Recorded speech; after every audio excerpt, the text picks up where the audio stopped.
everyone, and welcome to SUNUP. I'm Lyndall Stout. We continue on the topic of blister beetles this week. Our extension alfalfa expert, Kelly Sues, talked about scouting in your fields last week. And today we turn to equine and our specialist, Dr. Kris Hiney, for some information on protecting your horses against this small yet very destructive insect. Blister beetles are an insect found in Oklahoma that actually are a pretty grave concern for horse owners. Ingestion of just a few of these insects can actually be lethal for the horse.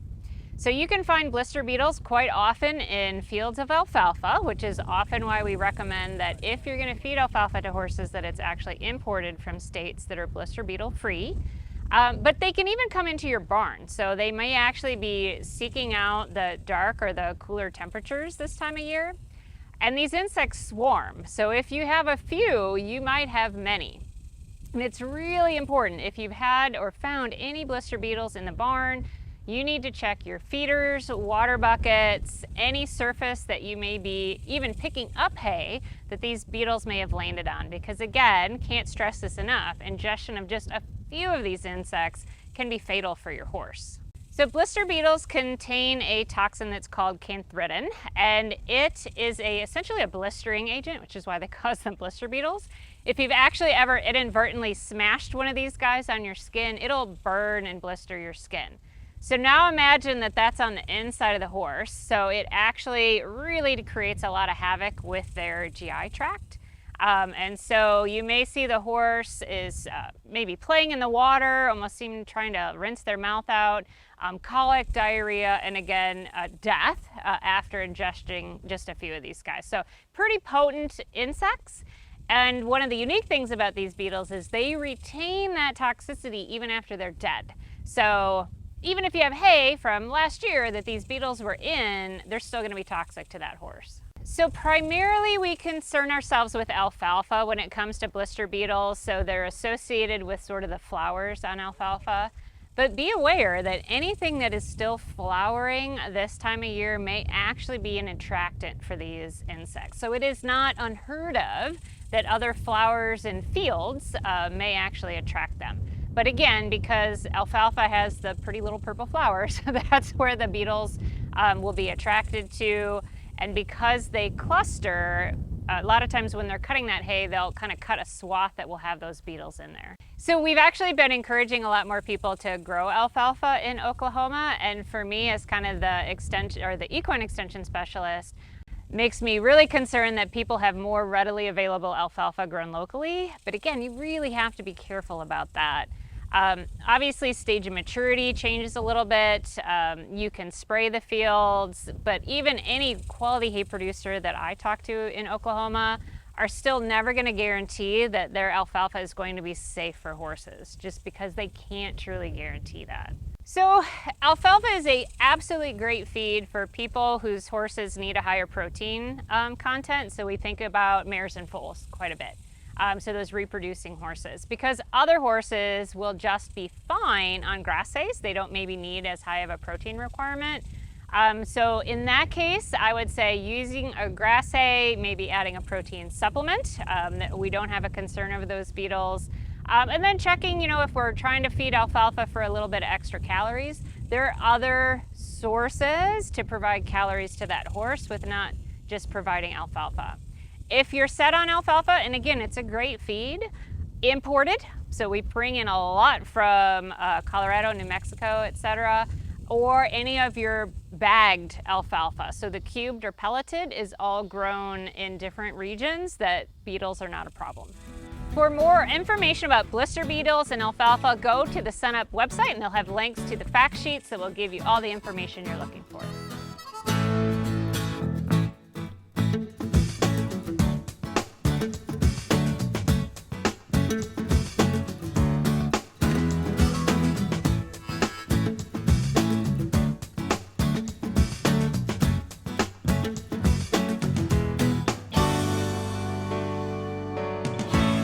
Hi, Wes Lee here with the Mesonet Weather Report. Another week of summer has come and gone, and it was likely the hottest week we will encounter all year. On Wednesday afternoon, it again climbed into the hundreds over a wide swath of the state. The hottest temperatures, as usual, were focused on the west. But because of higher humidity levels, the east had the highest felt temperatures or heat index, where teen heat indexes were common midweek. This continued to add to the map of days above 100 through Tuesday. By the weekend, an additional 2 or 3 days will likely have been added to this map. As brutal as this heat wave has been, in reality, this has been a pretty mild summer. When comparing the statewide recorded average temperatures, we see that early May and late July were above normal. But from latter May through early July, the temperatures were cooler than expected as compared to the past 15 years. Even when looking at the entire month of July, we see that much of the state averaged below normal. Only a small sliver of land in the far southwest came in warmer than the average. Relief from this recent 2-week heat wave as a cold front finally makes its way into the state will arrive by late in the weekend, returning us closer to normal temperatures. Now here's Gary with more July details. Thanks, Wes, and good morning, everyone. Well, today I'm going to take a look at the latest drought monitor, take a look back at July, and then look forward to August. Let's get right to it. Well, the drought monitor map, just about the same as last week. The only change is a bit of an increase in the severe and moderate drought down in far southwest Oklahoma. Gotten lots of bad reports from dry farm ponds. Of course, the fire danger's been up down in that area. But so far, the rest of the state is holding steady while we go through this mini heat wave. Let's take a look back at that July rainfall from the Oklahoma Mesonet. We can see on this map the rainfall totals for July. Lots of rainfall from the eastern panhandle down through central into southeastern Oklahoma. A little bit of streaks of heavy rain up in northeast Oklahoma, but that heavy rainfall corridor from the panhandle down through central Oklahoma is where those totals of 6 to 8 to even as much as 9 inches fell. Those are the areas that are out of drought that really got punctuated being out of drought during July. But again, we look down there at the far southwest, in some cases less than 2 inches of rainfall, so that's where the danger area lies.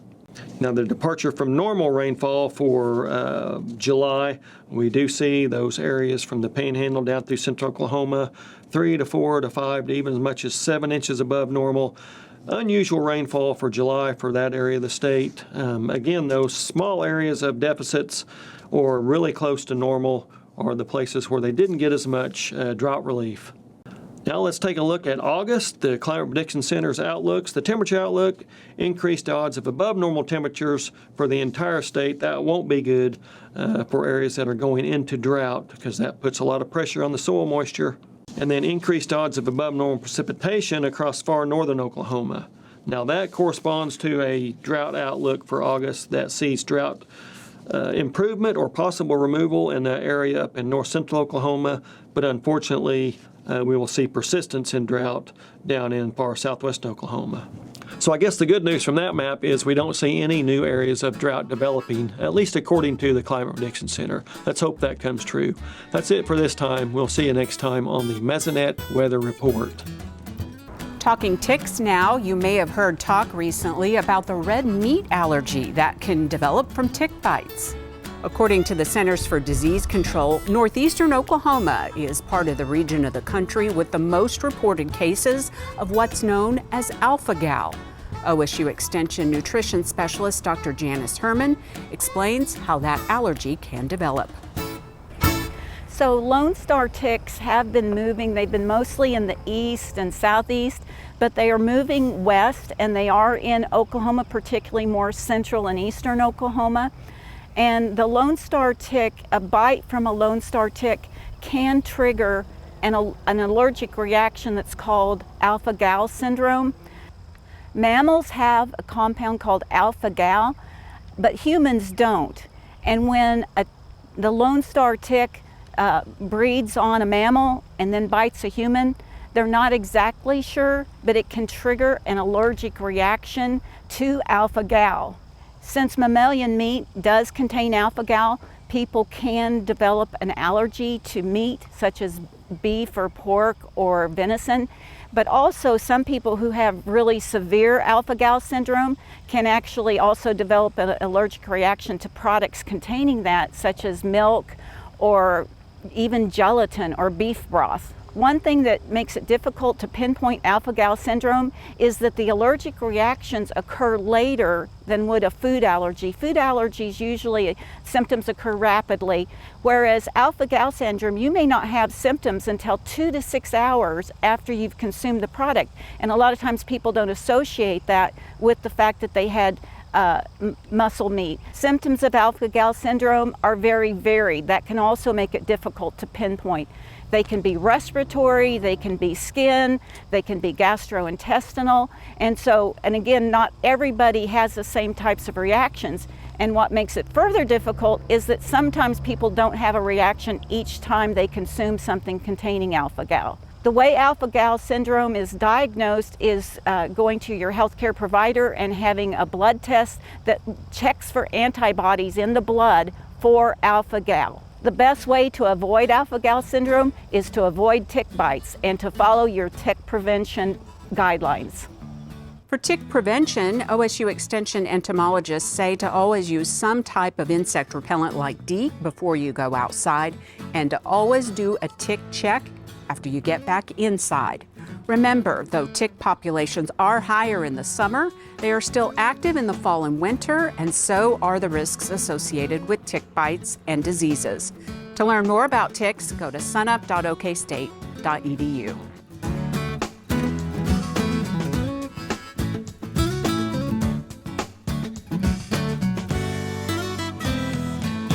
Dr. Kim Anderson, our crop marketing specialist, is here now. Kim, why don't you just cover the latest in the wheat markets? Well, if you look on what's going on with prices, we've had quite a dip. You go back to June 1, we was running around $7.50, wallowed around, plus or minus 60 cents or so until we got into mid-July, and then we had that report. Russia was exports in Russia had plenty of wheat production on the market. Then they were going to stop the exports out of Ukraine. We got an increase up to $8.50. We've now taken about $1.40 off of that. I think it's important that we watch what's going on in Russia and Ukraine. I think right now what they're saying is that we're going to get that wheat out of there. I think you need to remember that we're expected to harvest a 29.3 billion bushel world crop. That's a record. If you look at the U.S., about a 1.7 billion bushel crop. That's above the last 2 years' 1.65, and hard red winter wheat at 577 million. Watch those numbers as that August 11 report comes out next week. And then you got droughts on the positive side in Europe, in Africa, and Australia. And that could impact prices as we get on into the fall. Let's switch gears to corn now. Harvest in Oklahoma will start in the coming weeks. What are you telling producers in terms of prices? Well, right now you can forward contract somewhere around $4.70, $4.75. You go back to June, that price was up around $5.50. It came down to $4.60. As we looked, we got more corn acres. The yield's looking really good. The harvests are going relatively good. Brazil and Argentina. We got it down to $4.60. Brought it back up to around $4.75 is the best guess right now. Let's look at the world situation as it applies to corn prices. What's going on there? I think we need to look at who determines price. You look at the major exporters, you've got Brazil at 28%, the #1 corn exporter for the last 2 years. The United States at 27%, Argentina at 20%. So if you're watching price, Argentina and Brazil alone are 48, essentially 50%, and then you've got Ukraine at 10%. So you've got those three countries right there that compete with the U.S. It's got about 60% of the world exports. Very important price-wise. I think what you got to look at is production now. World corn production 48.2, a record. 5-year average 45.2. U.S. production, a record 15.3 billion bushels. 5-year average 14.2. Brazil 5.1 billion, not a record, but near record there. Their average is 4.2. Argentina 2.1, above average, but of 1.9 billion. And of course you got Ukraine at $1 billion. I think what you got to look at is with a third of the U.S. production, Brazil exports more corn. So a bushel more or less in Brazil or Argentina is going to have a bigger impact than a bushel change in U.S. So I think we got to watch Brazil, Argentina, and we got to watch what's going on in Ukraine with corn prices. Well, good thing we have you to tell us all about it. Kim, thanks a lot. We'll see you next week. Producers interested in planting canola this fall may want to check out an upcoming educational meeting in Enid. It's at 10 a.m. Wednesday, August 9th at the Hoover Building located at 300 East Oxford Avenue. Presentations will be geared toward both new and experienced farmers. OSU Extension Area Agronomist Josh Bouchon is on the agenda. The event is free and so is lunch, but your RSVP is needed. To learn more about this event, just call your Extension office or go to sunup.okstate.edu.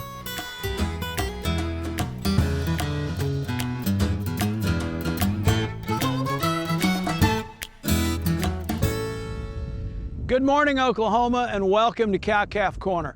I'm Mark Johnson, and it's the time of year in Oklahoma to keep heat stress in mind, particularly heat stress that can occur in cow-calf production systems. Now, the typical cow-calf production system in Oklahoma has got some advantages relative to heat stress as opposed to what we might see in feedlot situations.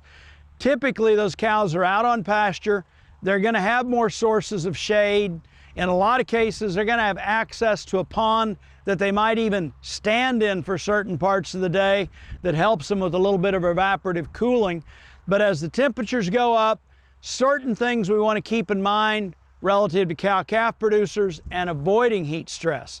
If we get to the point that we see cows actually doing open mouth breathing, we know we're dealing with heat stress.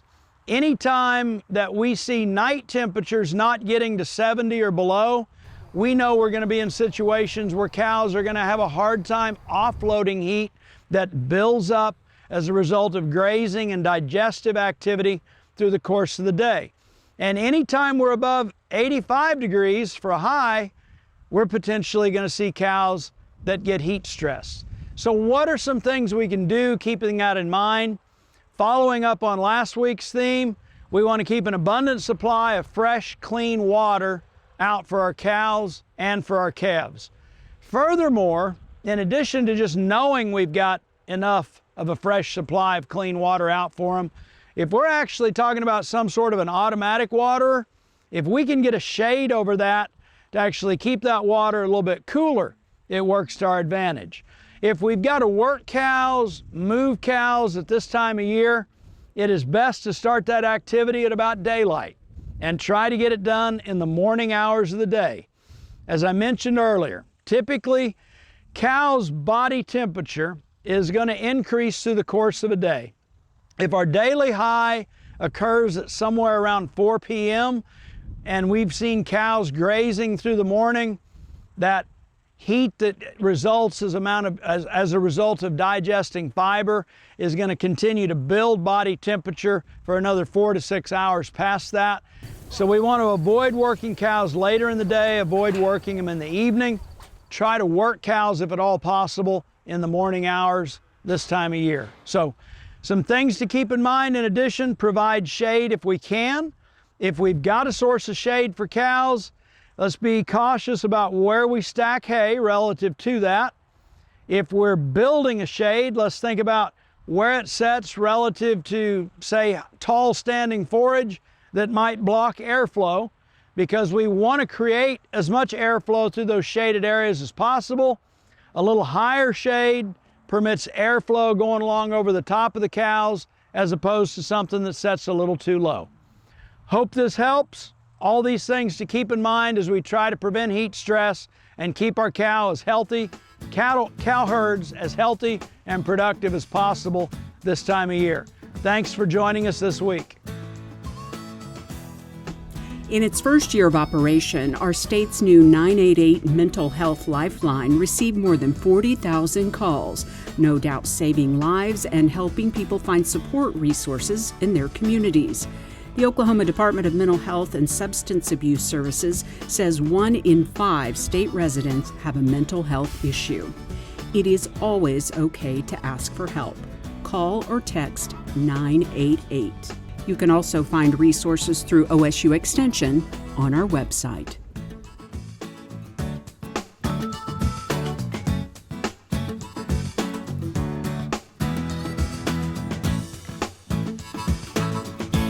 Today I thought I'd share a few food safety tips to keep you safe during grilling season. According to the Centers for Disease Control, rates of food poisoning increase during the summer months because the warmer weather causes bacteria to grow faster. With that in mind, here are 4 steps from the Food and Drug Administration to help reduce your chances of coming down with a case of food poisoning. The first step is to clean. Wash your hands before and after handling food for at least 20 seconds with warm water and soap. It's also important to wash cutting boards, dishes, utensils, and countertops after preparing each food item. The second step to prevent food poisoning is to separate. When shopping, keep raw meat, poultry, and seafood separate from other items in your cart. Often, grocery stores provide plastic bags to help keep these items apart to prevent cross-contamination. Never place cooked food on plates that have been exposed to raw meat, poultry, or seafood until the plates have been washed in hot, soapy water. The third step to prevent food poisoning is to cook. Use a thermometer to ensure that food reaches the proper internal cooking temperature. Color and texture are not reliable methods. Intact whole cuts of meat, such as beef, pork, and lamb, should be cooked to an internal temperature of 145 degrees Fahrenheit and allowed to rest for 3 minutes before serving. Hamburgers and other ground meat should be cooked to an internal temperature of 160 degrees Fahrenheit. Poultry should be cooked to an internal temperature of 165 degrees Fahrenheit. The fourth step to prevent food poisoning is to chill. Keep food refrigerated at 40 degrees Fahrenheit or below until it's time to cook. Refrigerate leftovers within 2 hours. However, if it's 90 degrees Fahrenheit or hotter outside, refrigerate leftovers within 1 hour. An additional food safety tip is to check your grill to ensure that it's clean. If you use a wire bristle brush for cleaning, make sure that none of the bristles remain on the cook surface. They could dislodge and become stuck in food. So, just a few food safety tips for summer grilling season. For more information, please visit sunup.okstate.edu or food.okstate.edu. Finally today, with dove season approaching, we thought it would be a great time to take a look back at a SUNUP favorite on how food plots can help you up your hunting game. SUNUP's Curtis Hare has more.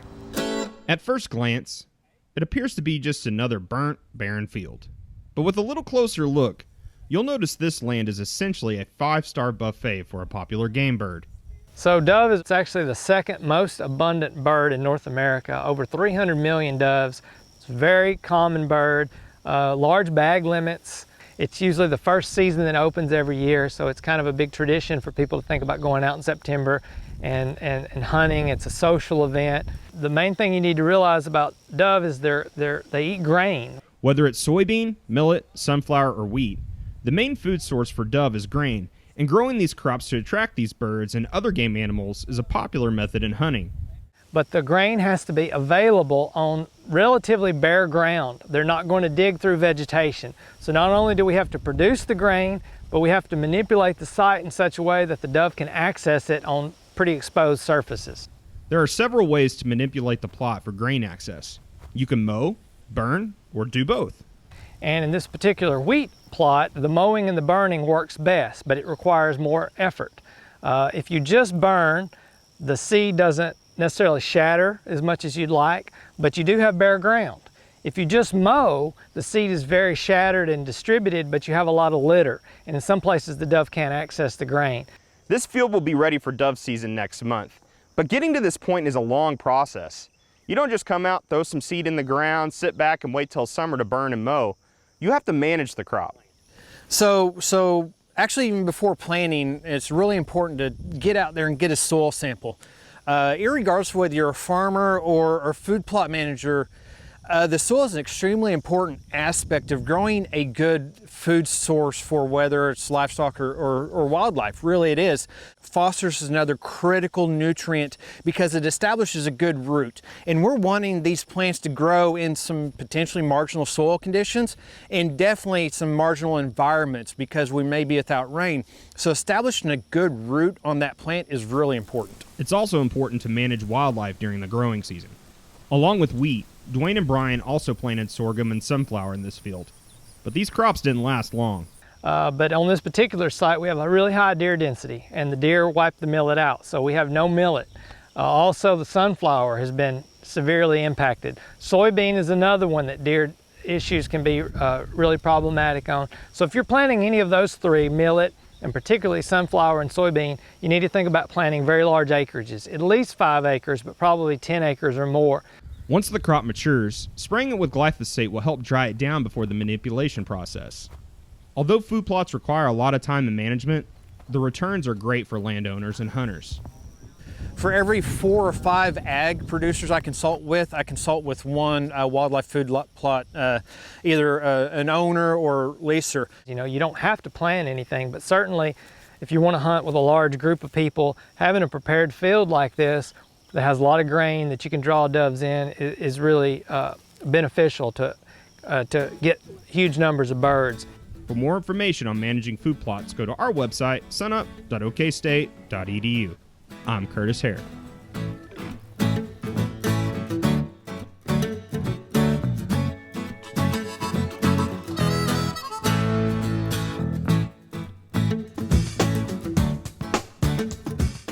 That'll do it for our show this week. Remember, you can see us anytime at sunup.okstate.edu and also follow us on YouTube and social media.